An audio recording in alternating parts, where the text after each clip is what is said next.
കിട്ടുന്നില്ല. പല പാരൻസിന്റെയും തെറ്റിദ്ധാരണ എന്ന് പറഞ്ഞാൽ പ്രോപ്പർട്ടി കൊടുക്കാതെ അല്ലെങ്കിൽ മക്കൾക്ക് ഇന്ന പ്രോപ്പർട്ടി വീതം വെച്ച് കൊടുക്കാതിരുന്നു കഴിഞ്ഞാൽ, എല്ലാം ഞാൻ തന്നെ വച്ചിരുന്നു കഴിഞ്ഞാൽ മക്കൾ എന്നെ നോക്കുമെന്നുള്ളതാണ് തെറ്റിദ്ധാരണ.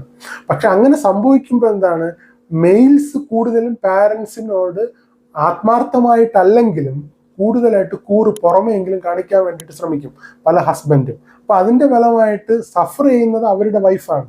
മനസ്സിലായോ ആ ഒരു പ്രോബ്ലം പോകുന്നത്? മനസ്സിലായോ?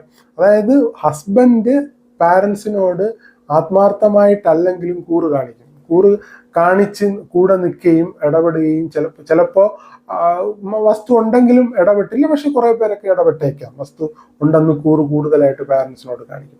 അങ്ങനെ പ്രയോറിറ്റി പാരൻസിന് കൊടുക്കുമ്പം അവിടെ വൈഫ് എന്ന് പറയുന്നത് സെക്കൻഡ് പ്രയോറിറ്റിയിലേക്ക് മാറുകയാണ്. അപ്പൊ ഇവരുടെ ലൈഫ് വീണ്ടും ഈ പ്രോബ്ലം അടുത്ത ജനറേഷനിലേക്ക് പാസ് ചെയ്യണം. അവരുടെ മക്കൾ ഇതാണ് കണ്ടു വളരുന്നത്.